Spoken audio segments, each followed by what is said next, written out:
Climate, Trees, and Legacy, Part 1. Hi, I'm Connie Barlow, and this is the first episode in what will be a continuing series this year, 2014, on the intersection of climate issues, forestry aspects of biodiversity, trees, in North America, particularly in the USA and Canada, and what that means for us in terms of our actions, our legacy, and how different things might become now that we're moving from an understanding that we can possibly prevent climate change from happening in major ways to the fact that, yes, it is happening, it will continue to happen, and while we do our best to mitigate, use less, switch to renewable sources, we also have to engage in adaptation. Now, adaptation means a lot more than just how do we protect our coastal cities, how do we deal with increasing tornadoes, how do we deal with storms that come at odd times, but how are we going to get increasingly involved as citizens, not just the scientists among us, the professional paid conservationists, but as citizens, how do we become more involved in ensuring that our forests adapt, that trees are capable of moving and do move as climate change necessitates them to move. So Climate, Trees, and Legacy, Part 1. Today is January 1st, 2014, and my New Year's resolution is to allow this program to emerge, not try to figure it all out. I've written 4 books in evolution and ecology, and the luxury there is you spend 3 years researching a topic, writing and rewriting, and then finally there's a finished product. And that's the only thing anybody ever sees. And this is it, and this is how it is forever. Instead of trying to figure out everything in advance, I'm going to allow it to emerge. And there's going to be a couple events taking place in 2014, particularly meaningful for me, that will give me an opportunity to learn from others and also trying to see how my worldview needs to shift and what actions I can offer to others as well as myself. Now, the 2 events happening, the first one is that 2014 in September will be the 50th anniversary of the Wilderness Act, passages of the Wilderness Act in the United States in 1964, which was really the buttress of the wilderness preservation reservation movement, that one of the things we necessarily must do as we learn more about nature is to make sure we set aside some areas where nature can do its own thing with minimal and diminishing human involvement. That was 50 years ago. But what do we do now that climate change is endemic throughout the world, and particularly in the northern latitudes of the northern hemisphere? What does this mean? So that's the shift in worldviews from the sort of preservationist, reservationist standing, restoration ecology to resilience or reconciliation ecology. What do we do now? Now that we no longer have a choice about whether we interact with nature, but we must become involved. And how do we do that appropriately? How do we do that in ways where citizens can step into helping as well, not just scientists? There won't be enough scientists to work this through. The second thing is fewer people are participating in, but it's something that Michael and I will be not officially involved with, but working alongside of on a parallel path. And that is a group of people have put together what they call the Great March for Climate Action. Starts in March of 2014, ends the first week in November of 2014, and the marchers, entirely walking, begin in Los Angeles, and then they're heading across through Arizona, up New Mexico, into Colorado, Denver, across Nebraska, along the Platte River, skirting just underneath the Great Lakes, and then heading down through Pennsylvania and Maryland to Washington, D.C. to make a statement for the need for climate action. Marchers will be learning from the locals along the way. My volunteer activity there will be to invite scientists to come in and park interpreters and locals who can help the marchers understand the landscape geographically, biologically that they're walking through, and historically, how peoples have already begun to experience climate change in each region. And then as well, media will be along in order to present these marchers, making a statement, the importance of not just individuals reducing our carbon footprint, but getting help from the system to give us the incentives to make it possible for us to do the right thing and to become not just desperate, but quite optimistic and hopeful that this shift can also help our economy to recover, and in ways that make sense, not a consumerist bunch of stuff society, but really the basic needs of food, healthy food, energy that we need, transportation, communication, those kinds of things. So anyway, those are the two events.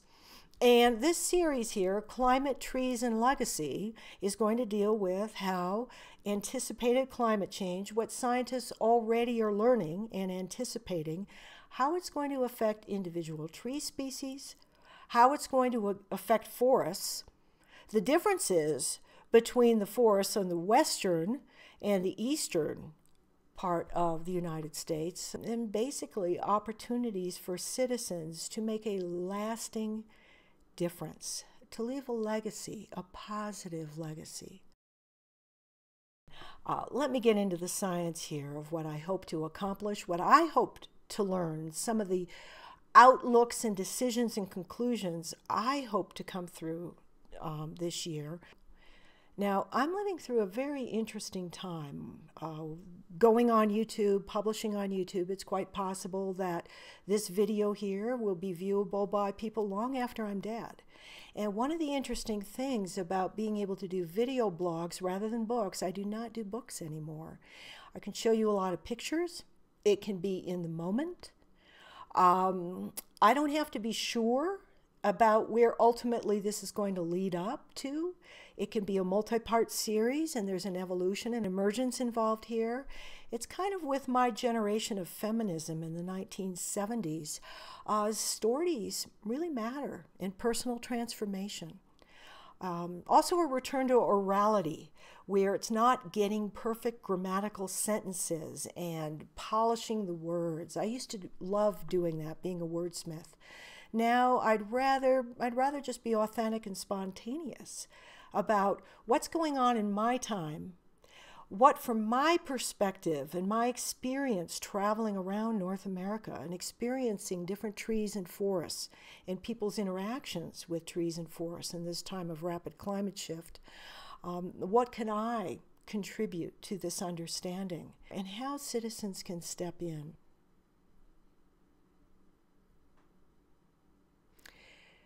So part one of this Climate, Trees, and Legacy is just an introduction to the kinds of questions we're going to be covering here.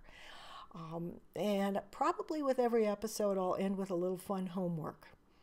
So for this one here, it's mostly introducing you to a set of questions that we'll be exploring, and then a little bit of background on the foundation where I'm already at. That gives you a sense of what my next questions are. What do I want to explore next? So here we go. First question, and this is the overall question. Now that we've recognized that climate change is not something we can prevent from happening, it's not something we can instantly stop, but there's lag times in there. And what this means is that even if we were to stop all fossil fuel burning and all forest fire destruction, all the extra carbon dioxide going into the atmosphere, even if we were to stop it right now, we would still experience increasing heat, shifts in the jet stream, shifts in the climatic zones, rainfall, and certainly melting of the Greenland ice sheet. So things are going to keep changing. And what I want to point out about trees is that unlike animals, trees cannot move. And unlike, say, mice or rabbits, in general, trees, you can count on trees taking about a 30-year generation time. That is, when a seed arrives somewhere, let's say carried in by the wind, a seed arrives somewhere, falls into a place where it's able to germinate, put out roots, and happily grow. In general, it'll take about 30 years for that individual to then start producing its first seeds, which will then be carried and moved. So trees can only make steps in increments, and that means people who are concerned about trees, be they conservation biologists or professional foresters managing for both ecosystem services, wildlife services, the recreation and beauty of forests, and of course for timber, they have to plan ahead. Any seeds that they're responsible for planting now after a timber harvest or after a forest fire comes through and they're replanting from seeds, they have to figure, what's the climate going to be like 30 years from now here? What's the climate going to be like 60 years from here? And therefore, where do we get our seeds from when we're replanting? Virtually all foresters in the middle and especially the northern latitudes in North America now are no longer replanting with seed sources that come from exactly the same place. In Canada, they're already reaching down about 300 kilometers south or several hundred meters down the mountainside, because those trees, even if they're the same species, are likely adapted over the course of many generations, centuries, thousands of years, to different climate regimes. As you know, climate cools quicker as you go up a mountain slope than it does as you head north over the northern hemisphere. In general, north and south, you'll cool as you move north and cool as you move up. So a tree doesn't have to move as far to get the cooling if it's got a mountain slope. And of course, here in the Rocky Mountains where I am right now, so I look out that window right there, I can see Mount Blanca in Colorado along the west side of Mount Blanca in the San Luis Valley. The trees that are right here, the Douglas fir I see out the window, the piñons, junipers, ponderosa pine, they will, as species, be able to continue to move upslope here, certainly through this century. But when you're in a flatter area, certainly when you're in the Midwest, where it's very flat, as climate change happens, you have to move many miles. And so how are the trees going to move? How are the trees going to move? Are they capable of moving? How did they move in the past? We all know that climate has been shifting in the past. But the problem we have now, it's recognized that the speed of change we're in now is something that these particular populations have not experienced before in the coming and going of the ice ages for the past 2.5 million years.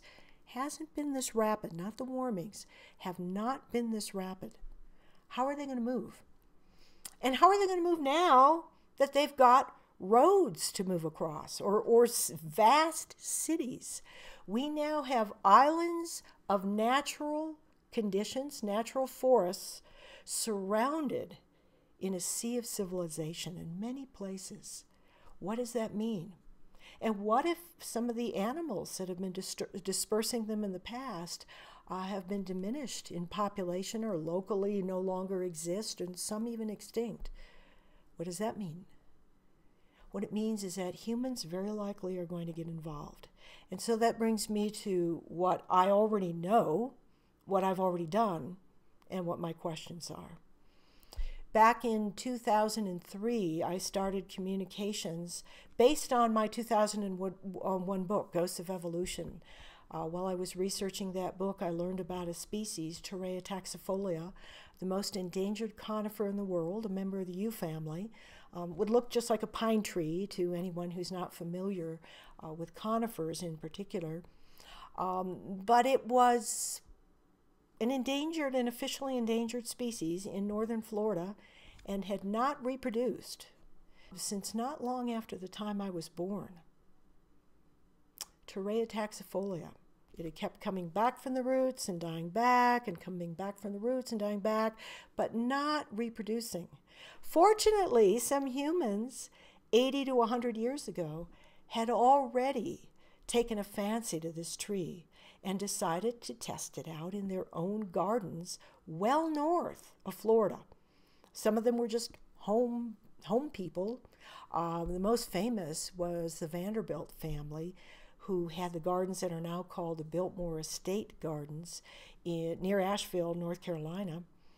Those are the trees that were still reproducing.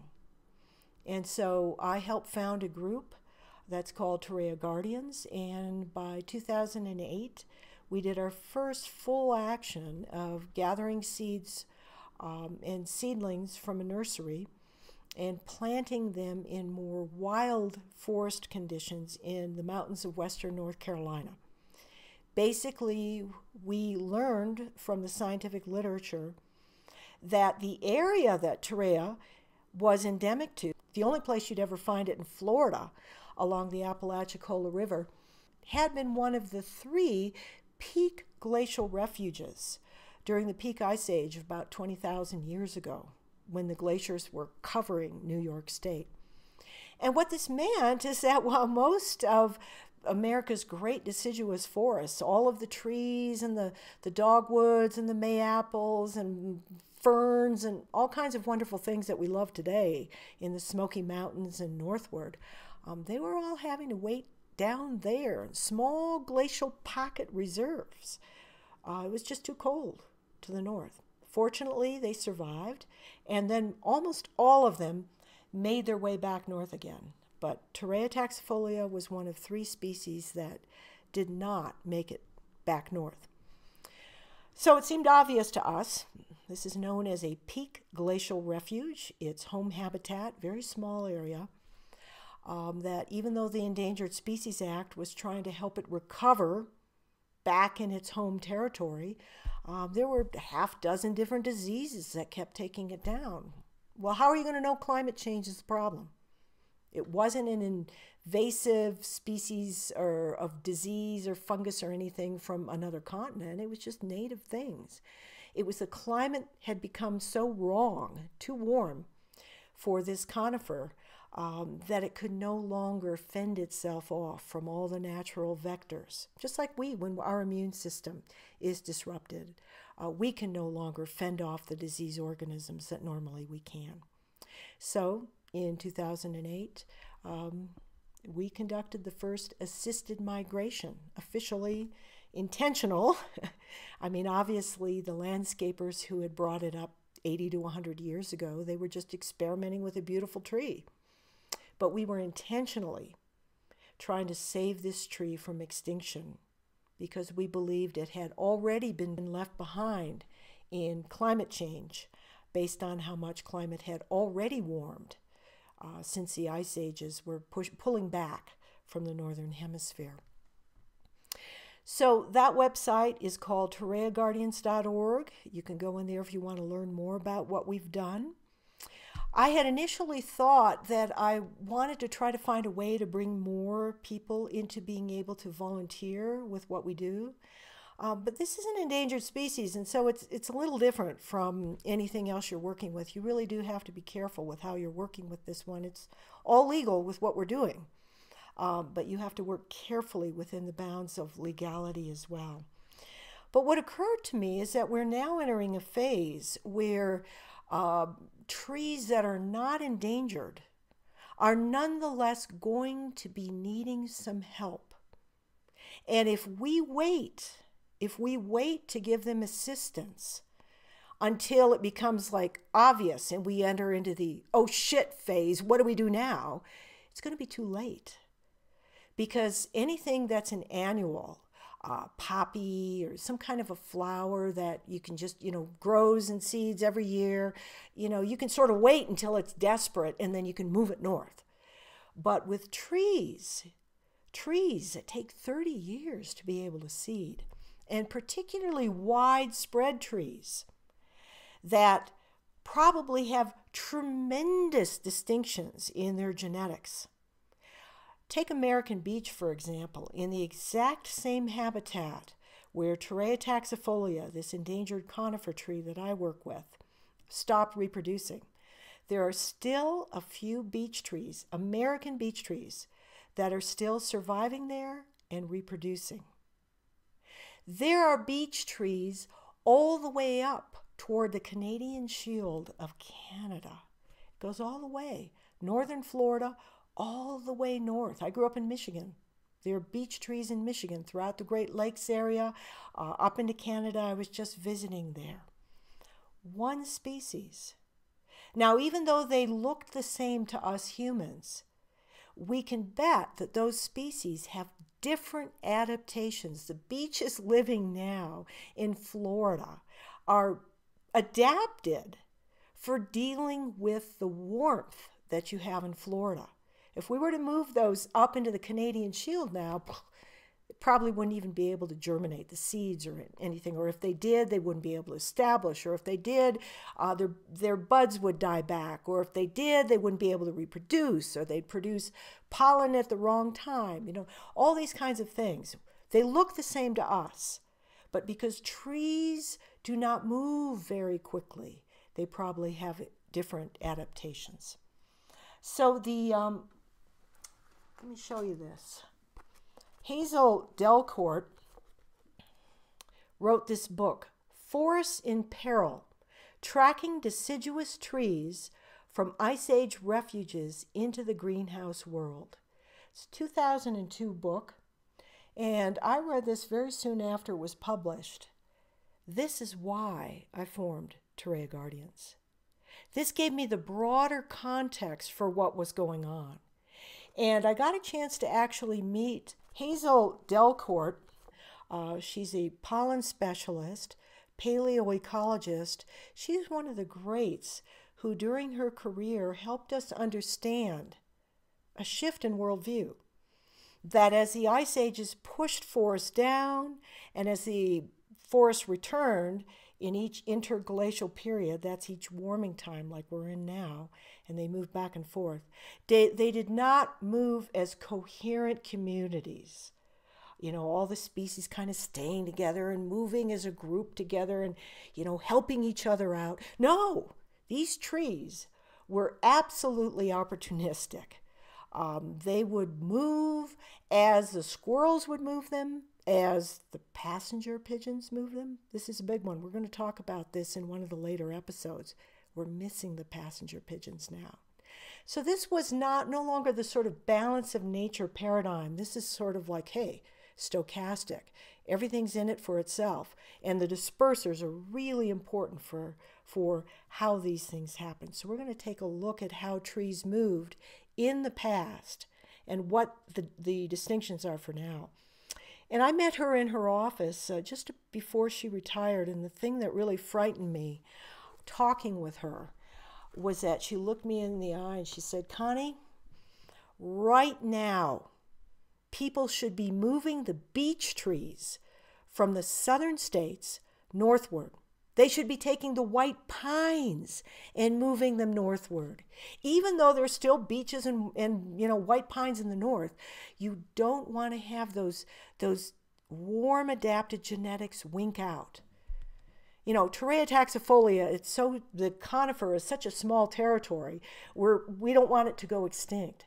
But you do not let southern adapted genetics of any species in a warming climate wink out just because you've got many states, beech trees to the north. No problem, they're winking out of Florida, southern Alabama now. Don't worry about that. We still have them all the way into there. No, those are At every latitude, you're probably going to want to move the increment of beech trees and oak trees and maple trees, and then out west, the piñons and the junipers and the ponderosas and the Doug firs.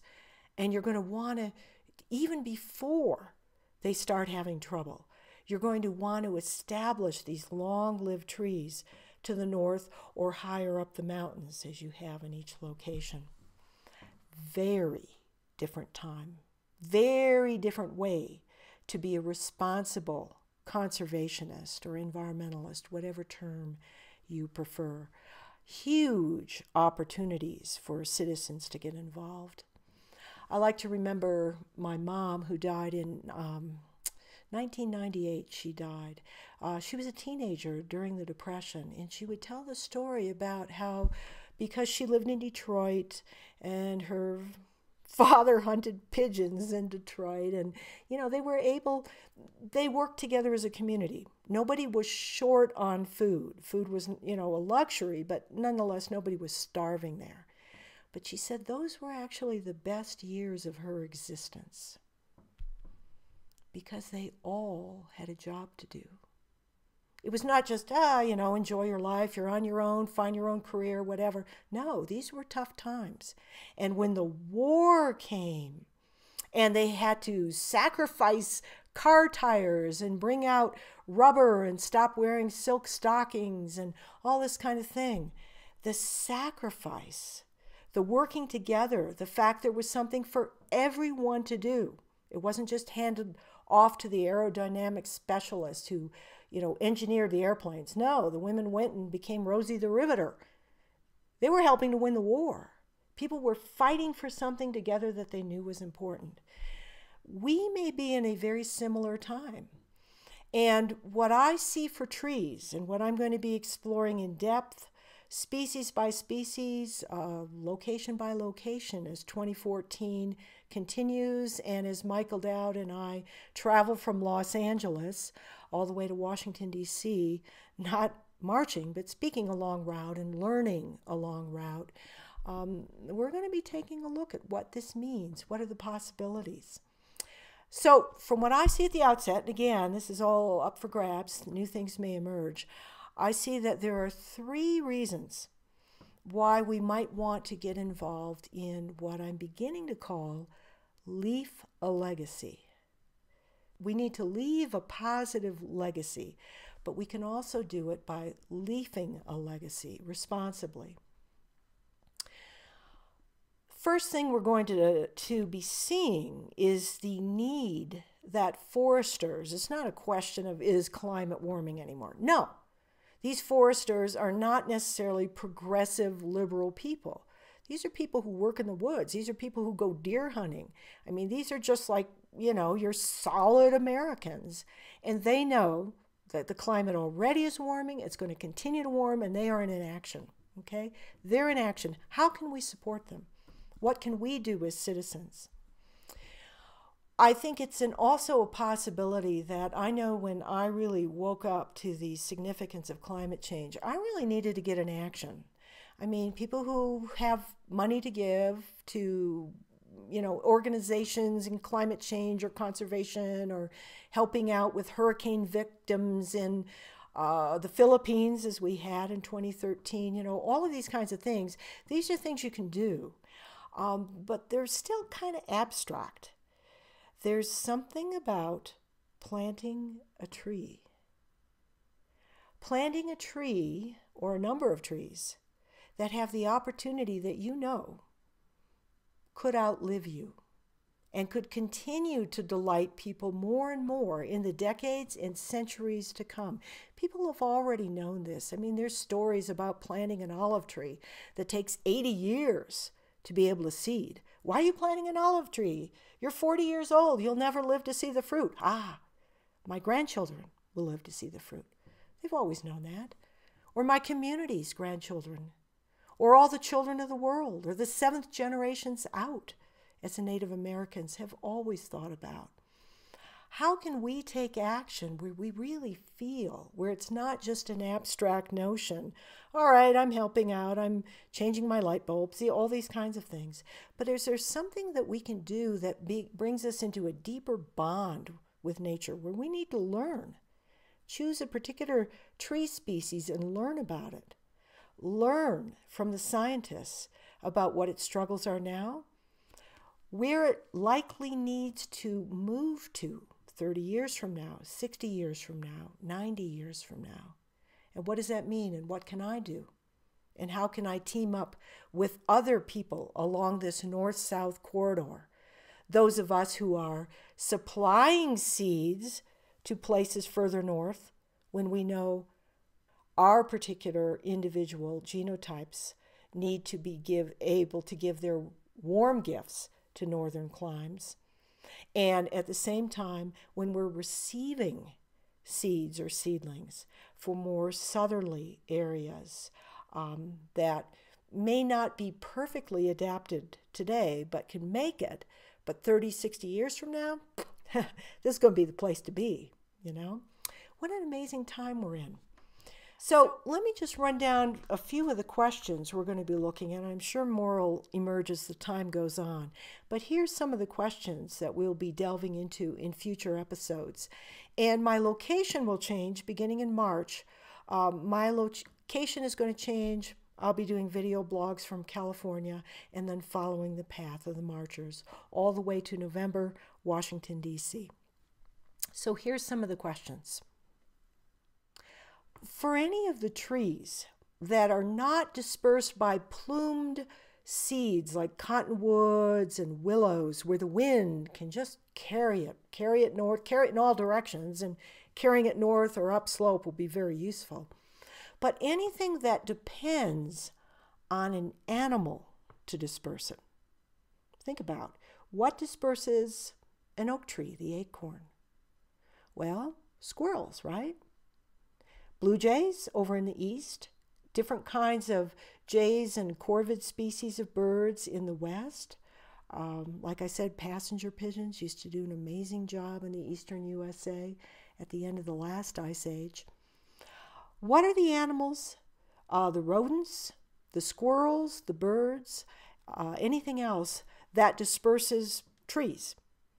And for a tree species that may be close to your heart, and that you decide you want to leave a legacy with, you'll need to learn about that. What are the birds? What are the rodents that are working with your tree, and how can you help them out? And so from then on, anytime you see those birds, anytime you see those particular rodents, you will have a new relationship with them. You will be working with them. They used to be able to do the job all by themselves. Humans didn't need to get involved in that. But they're going to need your help now because of the speed of climate change. And again, because of the discontinuity in natural woodlands, particularly getting around dense cities and so forth. So that's one question. What are the dispersal animals that your particular tree species needs, and how can you help them? How can you be working with them?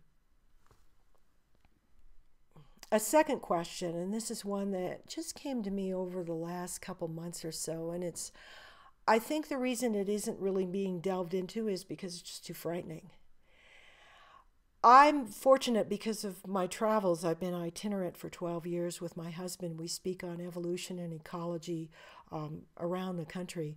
I have a foot in both the western trees and in the eastern trees.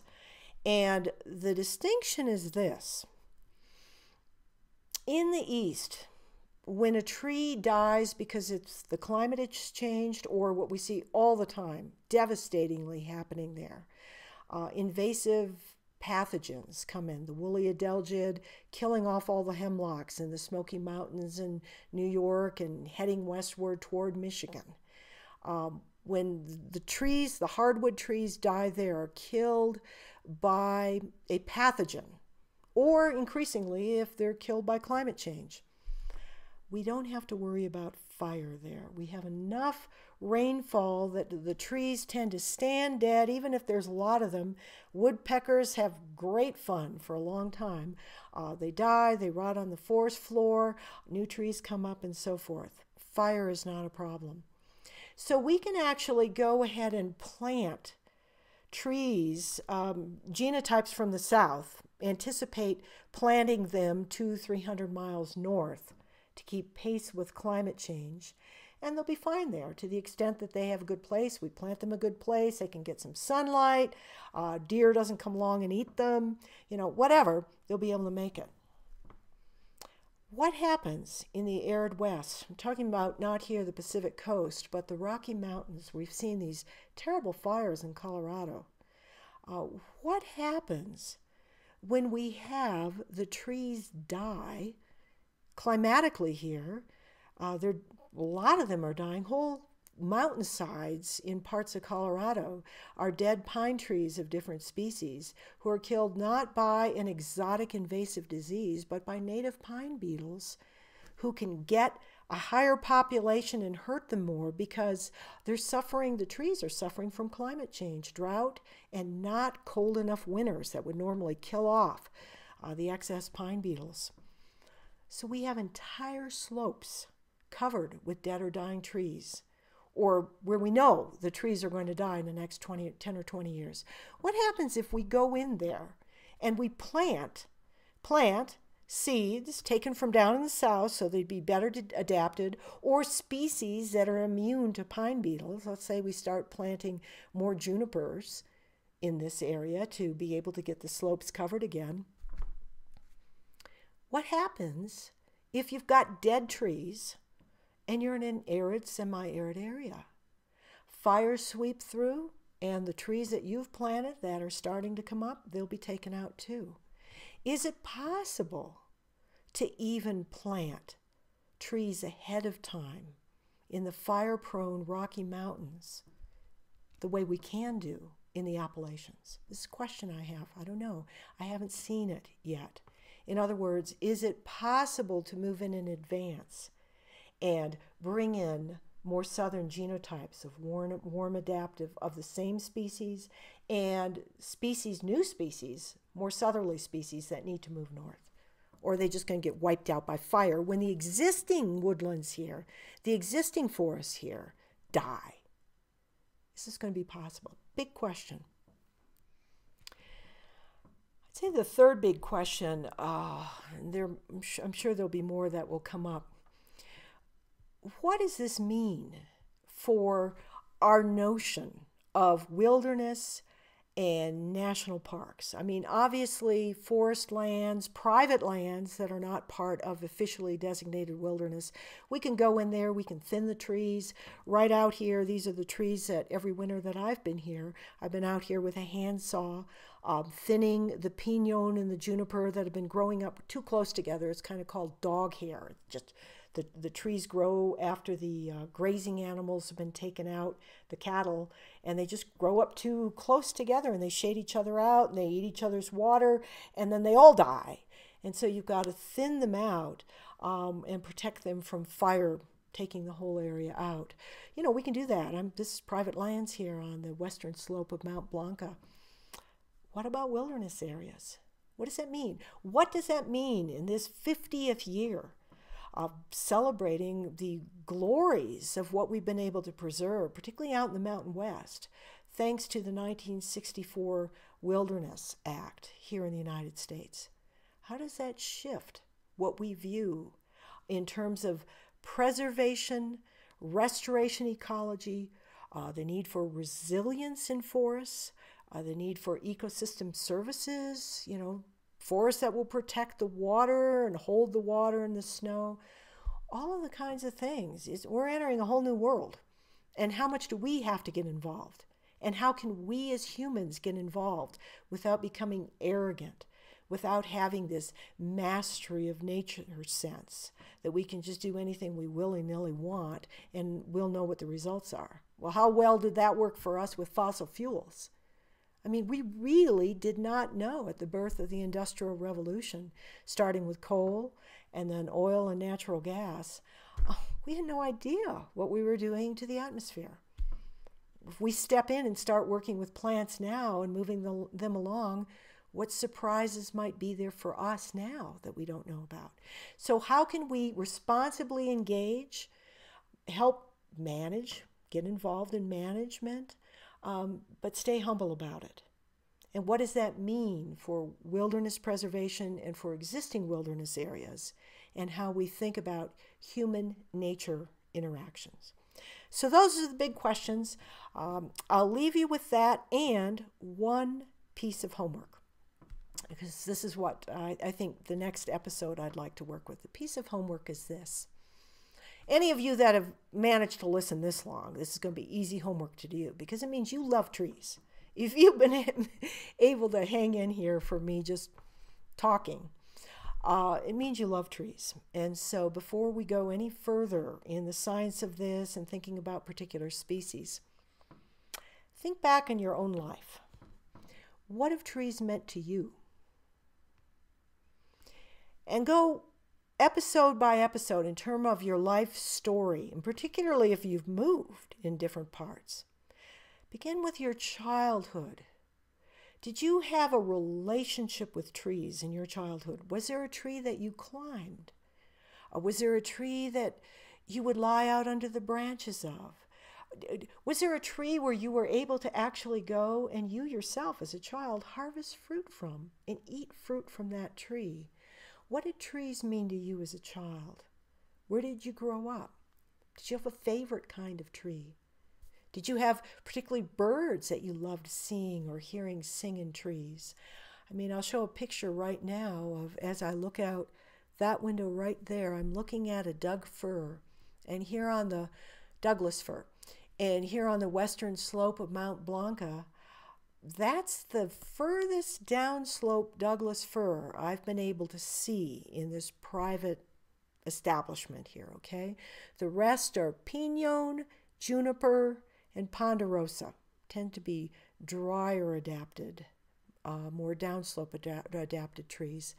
I look out at that tree now, and almost every sunrise over Mount Blanca and every sunset out over the San Juan Mountains on the west side of the San Luis Valley.